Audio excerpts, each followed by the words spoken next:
Students, आज हमें करनी है गणित की वर्कशीट नंबर 63 और आज डेट है 4 दिसंबर 2020। नवंबर लिखा है बेटा, 4 दिसंबर है आज।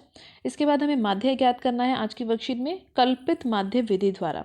लास्ट वर्कशीट में आपने सीखा था प्रत्यक्ष विधि द्वारा हम किस प्रकार माध्य ज्ञात करते हैं। आज की वर्कशीट में हमें एक और मेथड यानी एक अगली विधि सीखनी है माध्य ज्ञात करने की, जो है कल्पित माध्य विधि। सांख्यिकी में कल्पित माध्य विधि वर्गीकृत आंकड़ों को के लिए ज्ञात करने के लिए की जाती है, जिसमें वर्गीकृत आंकड़ों का माध्य ज्ञात किया जाता है। जब xi और fi का मान बहुत बड़ा होता है और उनका गुणनफल ज्ञात करना जटिल होता है यानी मुश्किल होता है, तो उस समय हम इस विधि का इस्तेमाल करते हैं। यह विधि गणना को सरल बना देती है, इन कैलकुलेशन को ईजी बना देती है। और ये है हमारा मेन फॉर्मूला आज की वर्कशीट का, जो है कल्पित माध्य विधि का फॉर्मूला। इस फॉर्मूला में बेटा जो टर्म्स लिखी गई हैं, एक का मतलब है यहाँ पे कल्पित माध्य, fi का मतलब है ith वर्ग की बारंबारता, di का मतलब है विचलन यानी xi माइनस a जो कि ith वर्ग का xi से विचलन है, और समेशन fi n जिसको हम बोलते हैं प्रेक्षणों का योग, xi मतलब वर्ग चिन्ह जो कि ऊपरी वर्ग सीमा जमा निचली वर्ग सीमा और 2 से भाग करने पे प्राप्त होती है। तो ये है हमारा फॉर्मूला, जो हम बेटर समझ पाएंगे जब हम क्वेश्चंस करेंगे। और ये कुछ हमारे स्टेप्स लिखे हुए हैं कि क्या स्टेप्स हम फॉलो करेंगे कल्पित माध्य विधि द्वारा प्रश्नों को हल करने के लिए, यानी माध्य ज्ञात करने के लिए। तो ये इस मेथड को समझने के लिए हम इसको डायरेक्ट क्वेश्चन में अप्लाई करके देखते हैं। तो हमारे जो ट्राई दिस के आज की वर्कशीट के क्वेश्चंस है ना, हम डायरेक्ट उसी को सॉल्व करेंगे सबसे पहले, और फिर हम आएंगे इस वर्कशीट के एग्जाम्पल्स पे। तो पहले इस फॉर्मूला को कैसे अप्लाई करना है, कैसे समझना है, तो चलो स्टार्ट करते हैं इन ट्राई दिस क्वेश्चंस को पहले। तो आज की वर्कशीट का बेटा हमारा जो पहला क्वेश्चन है वो है, नीचे दी गई तालिका में एक इलाके के 25 घरों के भोजन पर दैनिक खर्च कितना आता है, इसको कल्पित माध्य विधि द्वारा उनके भोजन का दैनिक व्यय का माध्य ज्ञात करना है। तो ये टेबल दे रखा है कि घरों की संख्या और दैनिक खर्च की, यानी 4 घरों का जो दैनिक खर्च है वो 100 से 150 के बीच में है, 5 घरों का 150 रुपये से 200 के बीच में, और इसी तरीके से टेबल दे रखा है। इस टेबल के लिए आपको माध्य ज्ञात करना है, लेकिन क्वेश्चन में बोला है कल्पित माध्य विधि द्वारा ज्ञात करना। तो चलो स्टार्ट करते हैं इस क्वेश्चन को करना, ताकि हम इस मेथड को समझ सकें। तो बेटा आज की वर्कशीट के जो हमारे क्वेश्चंस होंगे, यहाँ पर हमारे 5 कॉलम्स बनेंगे। ठीक है, यही हमारा पहला स्टेप है, याद रखना है 5 कॉलम्स बनेंगे। पहले 2 कॉलम तो वही कॉलम्स होंगे जो आपको क्वेश्चन में दिए गए होंगे। तो ये देखो, दैनिक खर्चा दे रखा था और घरों की संख्या दे रखी थी, ये दोनों कॉलम मैंने वही बनाया जो क्वेश्चन में दे रखे थे। दैनिक खर्चा यानी वर्ग अंतराल मुझे दे रखे थे, और घरों की संख्या यानी बारंबारता जिसको मैं FI से दर्शाती हूँ, ये कॉलम मुझे पहले ही क्वेश्चन में दिए हुए थे। ये कॉलम्स को मैंने यहाँ लिख दिया।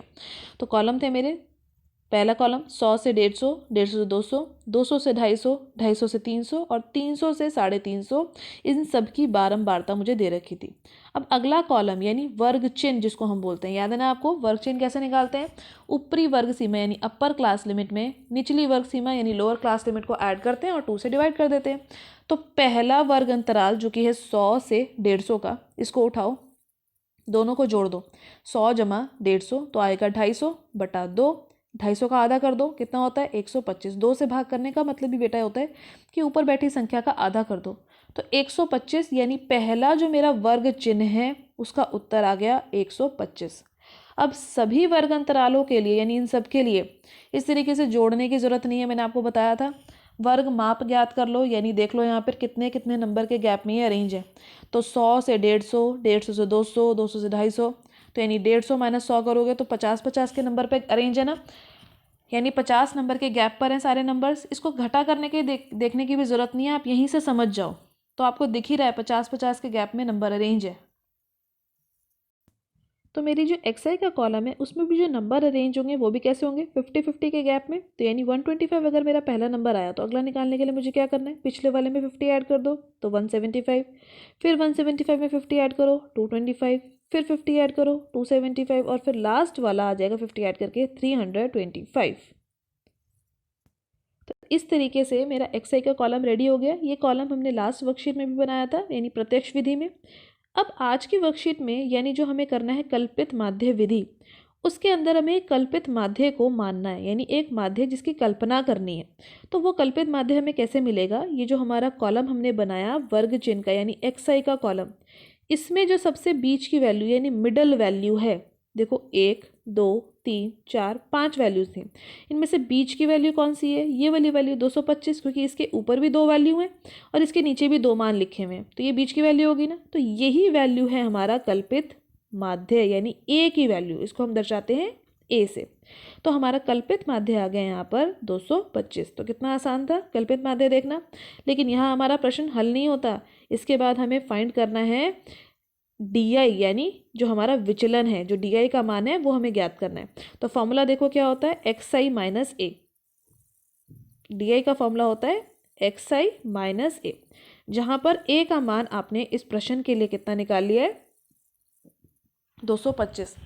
जो भी प्रश्न आप करेंगे अलग अलग प्रश्न, उनमें अलग अलग मान होगा इसका ए का, क्योंकि जो मान आपके यहाँ दे रखे होंगे वर्ग अंतराल में या फिर वर्ग अंतरालों के हिसाब से ए का मान होगा। तो इस प्रश्न में आपका वर्ग अंतराल के हिसाब से ए का मान यानी कल्पित माध्य का मान आया 225। अब एक्स आई माइनस ए कैसे निकालें? तो एक्स आई माइनस ए में निकालने के लिए बेटा याद रखना, ये जो कॉलम आप बना रहे हो ना डी आई का, इस डी आई के कॉलम में जहाँ ए लिखा था इसके सामने यानी डी आई वाले कॉलम में 0 तो सबसे पहले भर दो। अब ये क्यों भरा, अभी देखो क्लियर हो जाएगा। एक्स आई माइनस ए का मान निकालना है, तो पहले एक्स आई के कॉलम में से वैल्यू उठाओ, क्या है? 125। इसमें से क्या घटाना है? ए कितना है? 225। तो 125 और 225 घटाओगे यानी 225 में से 125 माइनस करो फटाफट से, कितना आता है? 100 आता है। लेकिन बड़ी संख्या कौन थी? 225, तो ये क्या हो जाएगा? -100। तो देखो यहाँ -100 लिखा है ना मैंने पहली संख्या। इसके बाद अगला उठाओ यानी एक्स आई के कॉलम में से अगली वैल्यू उठाओ, क्या है? 175। अब फिर से घटा का निशान, यहाँ मैं वैल्यू पुट कर रही हूँ, ध्यान रखना। ये जो मैंने यहाँ लिखा है ना एक्स आई माइनस है, इसके अंदर मुझे मान डालने हैं एक्स आई के और फिर ए के। एक्स आई के अलग अलग मान है लेकिन ए का एक फिक्स मान है जो कि है 225। तो अब 175 माइनस 225 कितना आ जाएगा? -50। अगली वैल्यू मैं 0 लिख ही चुकी हूँ। अब देखो 0 लिखने के बाद नीचे की वैल्यूज़ आपको फाइंड करवाने की कोई ज़रूरत नहीं है, माइनस नहीं करवाना। जो 0 के ऊपर आया था, क्या आया था? -50 ना, तो नीचे लिख दो +50, माइनस हटा के लिख दो। उसके नीचे उसके ऊपर क्या आया था? -100, उसका भी माइनस हटाओ, 50 के नीचे लिख दो। तो कॉलम पूरा हो गया डी आई का। समझ आया आपको? देखो दोबारा मैं बताती हूँ आपको हमने क्या करा है। हमने सबसे पहले निकाला है कल्पित माध्य। देखो कैसे निकाला कल्पित माध्य। एक्स आई का कॉलम तो आपको समझ आ गया था। इसमें सबसे बीच की जो वैल्यू है ये होता है मेरा कल्पित माध्य, ए का मान आ गया यानी ए होता है मेरा कल्पित माध्य। इसके बाद मुझे एक कॉलम बनाना है डी आई का, जो कैसे निकालते हैं? एक्स आई माइनस ए करके। ए का मान जिसमें से मैं निकाल चुकी हूँ 225। अब ये कॉलम को कैसे निकालें, यानी इसमें वैल्यू पुट करनी है बार बार। पहली वैल्यू है एक्स आई की 125, तो लिख दो 125 माइनस ए की जगह पे 225। ये सब कैलकुलेशन ना बेटा आप साइड में रफ में कर लेना। जब आप प्रैक्टिस कर लोगे ना बहुत अच्छे से इन क्वेश्चंस की, तो आप माइंड में ही कर पाओगे ये सब चीज़ें। लेकिन अभी के लिए आप रफ में साइड में कर लेना। 125 माइनस 225 करोगे तो बचेगा 100, लेकिन क्योंकि बड़ा 225 है तो माइनस का निशान आप यहाँ डालोगे। अब अगली वैल्यू उठाओ एक्स के टेबल में से, 175 माइनस ए की वैल्यू यानी फिर से 225। अब फिर से देखो दोनों में से बड़ा कौन है? 225, तो ये आएगा उत्तर -50। अब जहाँ पर 225 लिखा है यानी यही मेरी एक्स आई की वैल्यू उठानी है मुझे, तो लिखो 225 एक्स आई की वैल्यू और ए की वैल्यू भी 225 है, तो घटाने पर कितना आ गया? 0। तो अब आपको समझ आया मैंने क्यों बोला था यहाँ 0 लिख देना, क्योंकि ये हमेशा ही 0 आएगा। जहाँ पर आपका ए का मान है ना, इसके साथ की जो डी आई की वैल्यू है वो हमेशा 0 आएगी और डी आई एफ आई के कॉलम में भी जो वैल्यू होगी ये भी हमेशा 0 आएगी, कोई भी क्वेश्चन आप करो। अब इसके बाद मैंने आपको बोला कि इसके नीचे वाली वैल्यू को माइनस करवाने की ज़रूरत नहीं है। जो आपके एक्स के ऊपर वैल्यू आई थी -50 आई थी ना, तो एक्स के नीचे क्या होगी? +50। अब 0 के ऊपर एक्स नहीं बेटा, 0 के ऊपर जो वैल्यू आई थी -50, तो 0 के नीचे होगी +50। उसके ऊपर था -100, तो 50 के नीचे हो जाएगा यहाँ पे +100। याद हो गया कैसे करना है? अब देखो अगला कॉलम कैसे रेडी करना है। अगला कॉलम तो बहुत सिंपल है, जो कि है एफ आई डी आई का, यानी एफ आई के कॉलम की जितनी वैल्यूज़ हैं ये वाली वैल्यूज़, इन सबको मल्टीप्लाई करवा देना है इस डी आई की वैल्यूज़ से। ध्यान रखना इस एक्स आई से मत करवा देना, एफ आई डी आई करवाना है। तो इसको डी आई एफ आई लिखा है मैंने, आप इसको एफ आई डी आई लिख लेना। डी आई एफ आई भी ठीक है, लेकिन जो हमारा फॉर्मूला होता है उसमें एफ आई डी आई होता है, इसलिए आप इसको एफ आई डी आई कर लेना। तो चलो मल्टीप्लाई करो एक एक करके। 4 की गुना 100 से करवाओगे -100 से, तो ये हो जाएगा -400। 5 की गुना -50 से करवाओगे तो आ जाएगा 250, वो भी माइनस का। अब मैंने बोला था ये वैल्यू को पहले ही 0 कर देना, तो होगी ना 0। देखो ये 12 का गुना 0 से करवाओगे तो 0 ही आएगा, अपने आप ही आएगा। तो इसीलिए मैंने कहा था जहाँ पर आपका ये ए यानी कल्पित माध्य आ रहा है ना, इसके साथ ही ये वाली दोनों वैल्यूज़ को, एक इस वैल्यू को और एक इस वैल्यू को, पहले से ही 0 लिख लेना। अब अगला देखो मल्टीप्लिकेशन, 2 की गुना 50 से कराई तो 100 हो गया, 2 की गुना 100 से करवाई तो 200 हो गया। यहाँ तक आपको बिल्कुल क्लियर हो गया कैसे हमने गुना करवाई है। अब हमें क्या करना होता है, अगला स्टेप हमें निकालना होता है समेशन एफ आई और summation F I D I, यानी ये जो मेरा ये वाला कॉलम था ना, इसके सारे नंबर्स को प्लस करना है और इसके भी सारे नंबर्स को प्लस करना है। तो इसको तो प्लस करना बहुत आसान है, 4, 5, 12, 2 और 2, इन सबको जोड़ेंगे तो मेरा उत्तर आ जाएगा 25। और समेशन का मतलब ये होता था जोड़ना, ये तो आपने लास्ट वर्कशीट में भी सीखा था। अब इधर वाले कॉलम पर आ जाओ, ये तो बहुत आसान था करना। आसान तो ये भी है जो भी अभी मैं आपको करवा रही हूँ, पर आपको थोड़ा सा ध्यान देना है कि यहाँ पर जो शुरू के नंबर हैं ये घटा के हैं, माइनस के चिन्ह इनके साथ, और नीचे वाली संख्याओं के साथ प्लस का चिन्ह है। तो इनको हल कैसे करवाना है, इन दोनों माइनस वाले नंबर को ना ऊपर ही जोड़ लो, क्योंकि दोनों माइनस के हैं, माइनस माइनस प्लस होता है। तो 400 और 250 को यहाँ जोड़ लो, कितना आता है 0, ये 5 और ये हो जाएगा 4 और 2 6, ठीक है। और दोनों माइनस के थे तो यहाँ पे माइनस का निशान भी डाल दो, क्योंकि माइनस माइनस प्लस होता है, लेकिन निशान माइनस का ही आता है। और ये जो दोनों प्लस के थे इनको साथ में जोड़ लो, यानी 100 को और 200 को जोड़ोगे तो कितना आ जाएगा 300। अब ऊपर वाले माइनस 650 आ रहा है, नीचे वाला आ रहा है 300, एक जमा का एक घटा गया, तो ऑफकोर्स फिर से क्या करना पड़ेगा, इन दोनों संख्या को घटाना पड़ेगा। तो घटा लो फटाफट से, कितना आएगा 350। अब दोनों में से बड़ा कौन था, ये माइनस का, तो उत्तर सिर्फ 350 नहीं आएगा, माइनस का 350 आएगा, -350। यहाँ तक बिल्कुल क्लियर समझ आया। ध्यान रखना माइनस वाले नंबरों को साथ में ऊपर जोड़ लेना, क्योंकि माइनस माइनस के जितने नंबर होंगे वो साथ में जुड़ जाएंगे, और जमा वाले जितने नंबर हैं उनको साथ में जोड़ लेना। फिर उसके बाद जो तुम्हारा उत्तर आएगा यानी -650 और ये 300, इन दोनों को घटा लेना। दोनों में से जो बड़ा होगा नंबर, देखो ये बड़ा नंबर था ना जिसके पास माइनस का चिन्ह था, तो आंसर में भी उस बड़े नंबर का निशान ज़रूर लगा देना। इन्हीं बातों का आपको ध्यान रखना है। अब इसके बाद देखो जो है हमारा मेन फॉर्मूला, यानी अज्यूम्ड मीन का मेन फॉर्मूला। अज्यूम्ड मीन यानी कल्पित माध्य विधि जो हम आज पढ़ रहे हैं, इसका जो फॉर्मूला है वो देखो क्या है, ये formula A plus summation F I D I बटा में समेशन एफ आई, ये है मेरा मेन फॉर्मूला। ए है मेरा कल्पित माध्य, देखो ये था मेरा फॉर्मूला में कल्पित माध्य। Summation F I D I, ये आ गई वो वैल्यू। समेशन एफ आई, ये रही वो वैल्यू। तो सारी वैल्यूज़ आपके पास है, बस यहाँ पे वैल्यूज़ को आपको पुट करवाना है। तो चलो पुट करो एक एक करके सारी वैल्यूज़ को। यहाँ पे ए की जगह पर आपको क्या मान डालना है, 225, अभी बताया मैंने। समेशन एफ आई की जगह पर डालना है -350। अब ध्यान रखना बेटा, यहाँ पर ये माइनस का चिन्ह है तो इसको ब्रैकेट की जैकेट पहनाना, यानी इसको ब्रैकेट के अंदर रखना, क्योंकि कोई भी आप कैलकुलेशन की गड़बड़ करते हो तो वो माइनस के निशान की वजह से ही होती है, आपको भी पता है। तो यहाँ पे ब्रैकेट ज़रूर डालना। नीचे लिख दिया मैंने बटा में 25, क्योंकि समेशन एफ आई था 25। अब ये प्लस और ये माइनस दोनों मल्टीप्लाई होंगे तो माइनस बन जाएंगे। अब 350 यानी 350 ऊपर है, 25 नीचे है, इसको काटोगे तो ये आ जाएगा 14। तो 225 में से 14 घटाएंगे तो x का मान, x बार का मान यानी माध्य का मान आ जाएगा 211। तो ये क्वेश्चन आपको समझ आया कैसे हमने फाइंड किया। हमने यहाँ पर इस्तेमाल किया है कल्पित माध्य विधि को। तो इस क्वेश्चन की प्रैक्टिस करेंगे तो बहुत इजी क्वेश्चन है, इसको आप इजीली कर पाएंगे। इसके बाद हम देखते हैं एग्जाम्पल क्वेश्चन नंबर 2। तो देखो एग्जाम्पल क्वेश्चन नंबर 2 में हमें क्या दिया गया है, निम्न बंटन एक इलाके के बच्चों का दैनिक जेब भत्ता दर्शाता है। यदि औसत जेब भत्ता 18 रुपये है तो लुप्त बारंबारता f का मान ज्ञात करना है। तो एक टेबल बन रखा है जहाँ पर पॉकेट मनी दे रखी है कि 7 बच्चे जो हैं किसी लोकेलिटी में, किसी जगह पर, किसी इलाके में जो बच्चे हैं उनकी पॉकेट मनी है 11 से 13 रुपये के बीच में। 6 बच्चे ऐसे हैं जिनकी 13 से 15 रुपये के बीच में है। 9 बच्चे ऐसे हैं जिनकी 15 से 17 रुपये के बीच में, और इसी तरीके से ये पूरा टेबल दे रखा है। और आपको यहाँ भी ये भी बोला हुआ है कि औसत जेब भत्ता यानी औसत जो पॉकेट मनी है वो 18 रुपये है। तो ये औसत का मतलब, ये माध्य इस प्रश्न में मुझे पहले से दे रखा है, औसत और माध्य दोनों का मतलब एक ही होता है। तो ये माध्य मुझे दे रखा है यहाँ पर 18 रुपये का, और मुझे ज्ञात करना है इस f को। ये f कहाँ है, देखो टेबल में एक जो यहाँ पर बारंबारता है उसकी जगह पर f लिखा हुआ है। तो इस f वाली बारंबारता का मुझे निकाल कर बताना है कि क्या होगी, और ये है हमारा वर्ग अंतराल जिसमें ये दे रखी थी। तो चलो स्टार्ट करते हैं, इस क्वेश्चन को कैसे सॉल्व करेंगे। तो देखो इस प्रश्न में भी हमें 5 ही कॉलम बनाने हैं। पहला कॉलम है वर्ग अंतराल का, अगला है FI का, फिर है XI यानी क्लास चिन्ह, फिर DI यानी विचलन और फिर है DI और FI की गुणा करके जो टेबल कॉलम बनता है वो कॉलम। तो सबसे पहले याद करो वर्ग चिन्ह किसको बोलते थे और कैसे निकालते थे। तो वर्ग चिन्ह होता था XI, ऊपरी वर्ग सीमा यानी अपर क्लास लिमिट में निचली वर्ग सीमा यानी लोअर क्लास लिमिट जोड़ देते थे, 2 से भाग करते थे तो आ जाता था।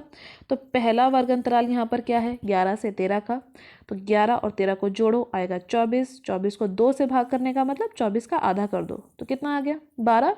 तो मेरे जो ये 2 कॉलम से जो मैंने पहले से लिख लिए कि ये वाला कॉलम और ये वाला कॉलम क्वेश्चन में मुझे पहले से दे रखा था।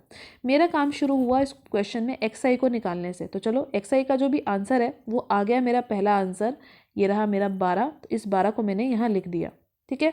अब 12 के बाद अगला निकालने के लिए क्या मैं इन सबको जोड़ के 2 से भाग करती रहूँगी? नहीं, मुझे चेक करना है कि ये सब कितने कितने नंबर के गैप पर हैं। तो देखो 11 से 13, 13 से 15, 15 से 17, तो घटा के देख लो एक को जो कि वर्ग माप होता है, अपर क्लास लिमिट यानी ऊपरी वर्ग सीमा में से निम्न वर्ग सीमा घटा देते हैं। तो इस 13 में से इस 11 को घटाओ, कितना आएगा 2। 15 में से 13 को घटाओ 2, तो सारे ही नंबर 2-2 के गैप में अरेंज हैं।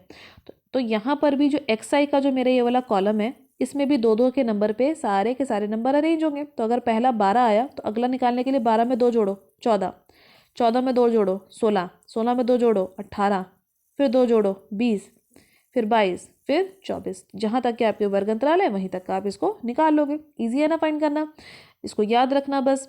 अब अगला काम हमें क्या करना है, यहाँ तक का काम तो हमने लास्ट वर्कशीट में भी सीखा था जो था हमारा प्रत्यक्ष विधि द्वारा। अब इस वर्कशीट में हमने सीखना है कल्पित माध्य विधि, यानी एक माध्य की कल्पना कर लेनी है। वो कल्पित माध्य कैसे ज्ञात करते हैं?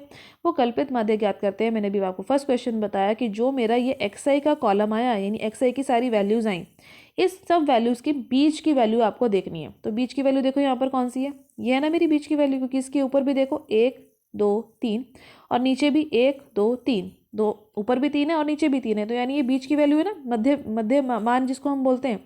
अब इसी तरीके से मैंने मध्यमान तो निकाल लिया, मगर अगर मान लिया जाए कि यहाँ पर ये 24 ना होता, जो मेरा कॉलम है ना उसमें सिर्फ यही वैल्यूज होती, तो मध्यमान कैसे निकालती? तब तो मेरे मध्य में ये 2 संख्याएं होती, 16 भी और 18 भी, क्योंकि तभी तो मुझे 2 ऊपर और 2 नीचे संख्याएं मिलती। तो अगर ऐसी कोई स्थिति आपके पास किसी प्रश्न में आती है तो आपके पास 2 मध्यमान होंगे, इन दोनों में से कोई एक आपको लेना है। तो मान लो जैसे 16 और 18 आपके पास होता तो मैं यहाँ पर 16 को कल्पित माध्य ले लेती, लेकिन क्योंकि इस प्रश्न में मेरे पास यहाँ पर 7 कुल अंक हैं, देखो 7 है ना अंक पूरे, 1 2 3 4 5 6 7 विषम संख्या है 7, तो बीच का यानी मध्य मान जो है मेरा वो इस प्रश्न के लिए हो जाएगा 18, यानी कल्पित माध्य का मान मेरे पास क्या आ जाएगा इस प्रश्न में 18। तो समझ आया अब आपको क्यों हमने 18 लिया, ये है मेरा कल्पित मान माध्य का मान। अब इसके बाद अगला कॉलम निकालना होता है DI का यानी विचलन का। तो याद करो XI माइनस A, अभी पिछले प्रश्न में भी किया था ना आपने, और A का मान इस प्रश्न के लिए है हमारे पास 18 का। और मैंने आपको पहले ही बोला था जहाँ पर आपका कल्पित माध्य आपने मान लिया, इसके साथ वाला जो कॉलम है DI का इसको कर दो 0 और DI FI के कॉलम में भी कर दो ये वैल्यू को 0, क्योंकि हमेशा 0 आएंगी, तो इसको पहले से ही आप 0 भी लिख दो उसको। अब इसके बाद वैल्यू पूरी करवानी है इस कॉलम की, तो चलो स्टार्ट करो। XI माइनस A, पहला वैल्यू उठाओ यहाँ से 12 और क्या घटाना है इसमें से 18, तो 12 माइनस 18 करोगे तो कितना आएगा -6। उसके बाद अगली वैल्यू उठाओ 14, 14 माइनस 18 तो करोगे तो कितना आएगा -4। फिर अगली वैल्यू उठाओ 16 माइनस 18 -2। अगली वैल्यू लिखने की तो ज़रूरत ही नहीं क्योंकि 0 तो पहले ही आ चुका है, और जो 0 वैल्यू आई थी इसके बाद भी घटाने की जरूरत थी, मैंने आपको कहा था जो 0 के ऊपर आएगा यानी -2 उसी का नीचे लिख दोगे, माइनस का साइन हटा के 2, उसके ऊपर था 4 तो माइनस का साइन हटा के नीचे लिख दो 4, उसके ऊपर था 6 तो माइनस का साइन हटा के नीचे लिख दो 6, तो पूरा कॉलम हो गया ना DI का भी।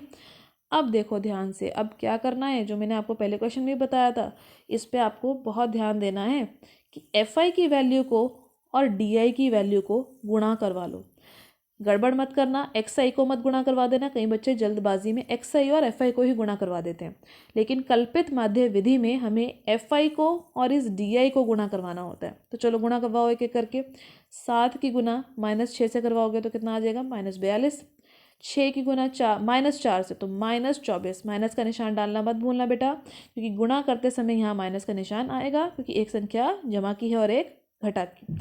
इसके बाद अगली गुना करवानी है 9 की गुना -2 से, तो -18। 13 की गुना 0 से, तो पहले 0 लिखा हुआ है आपने।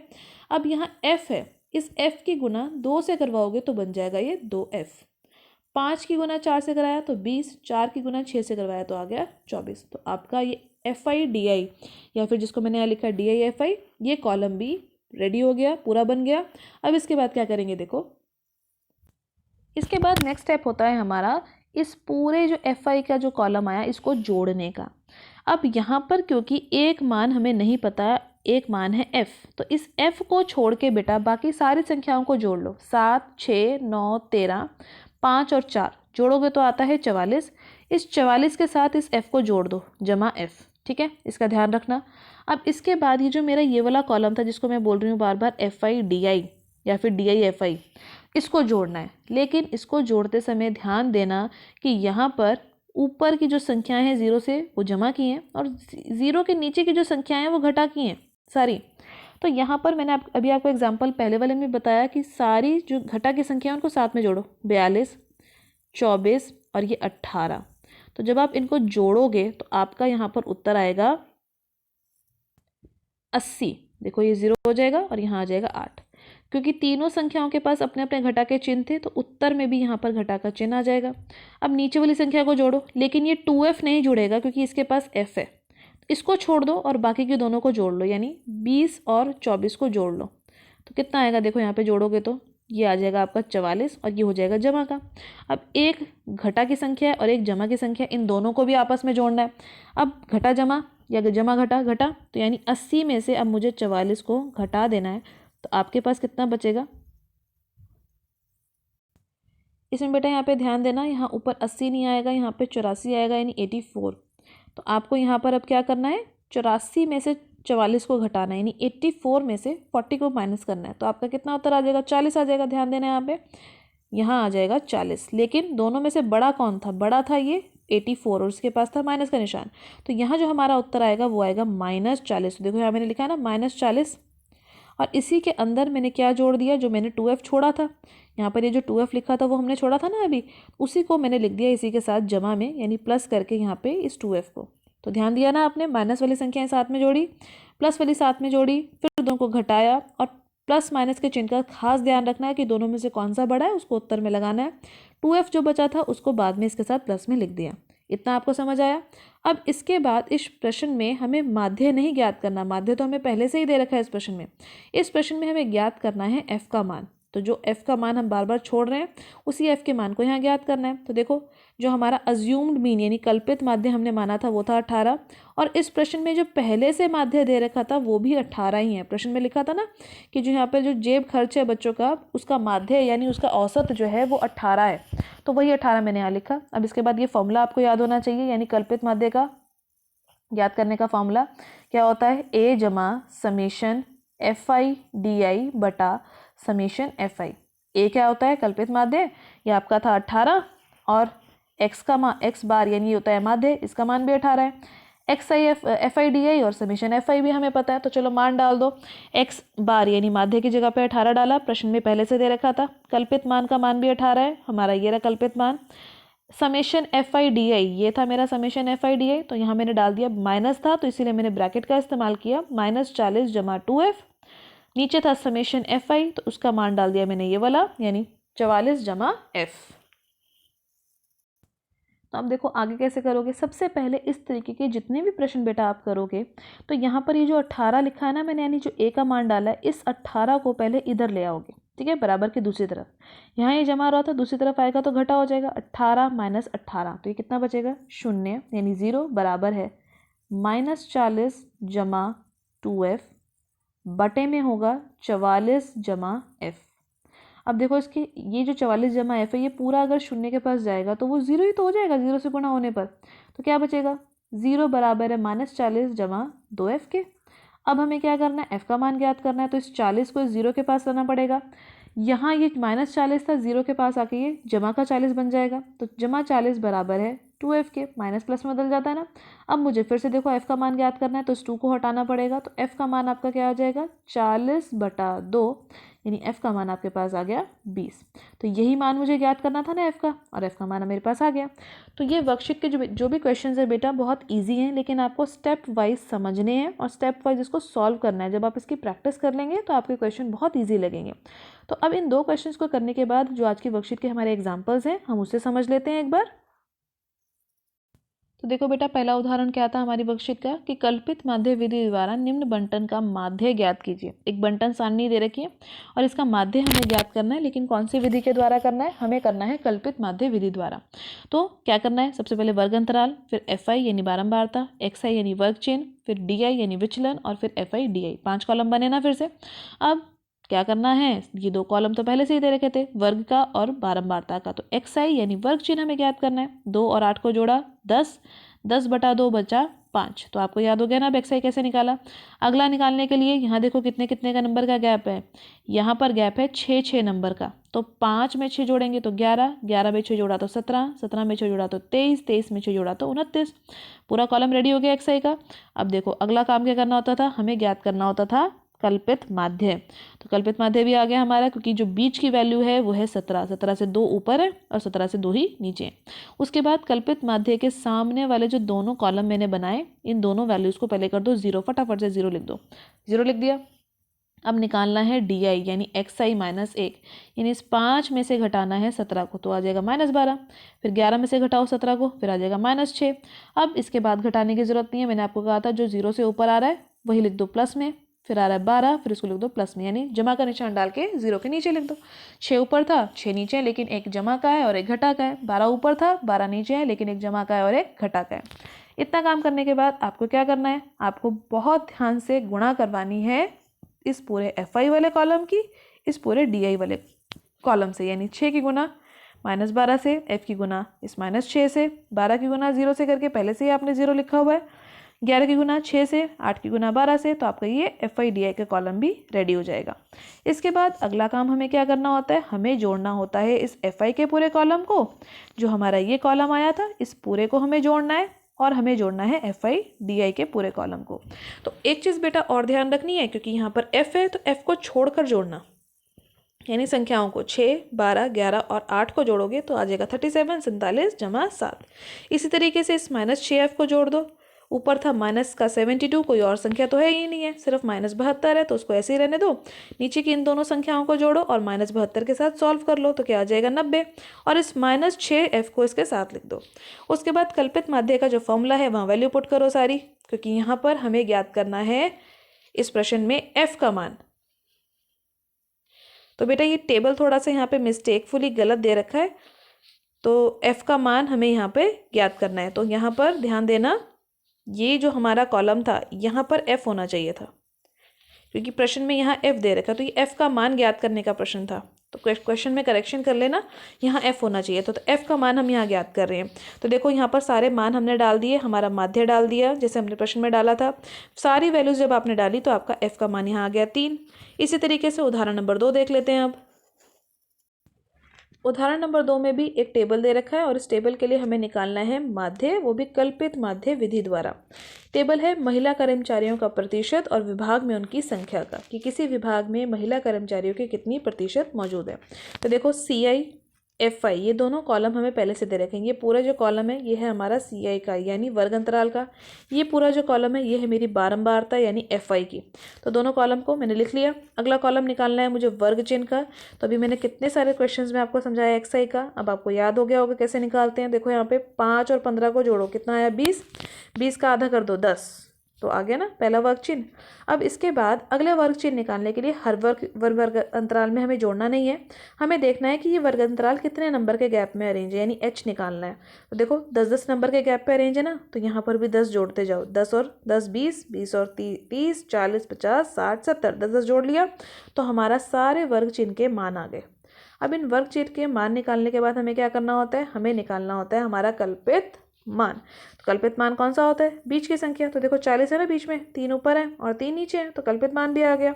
अब इसके बाद क्या करना होता है, याद करो, जो हमारे ये मान दे रखे हैं यानी DI का मान निकालने के लिए 10 में से इस 40 को घटाओ -30, फिर 20 में से इस 40 को घटाओ -20, 30 में से इस 40 को घटाओ -10।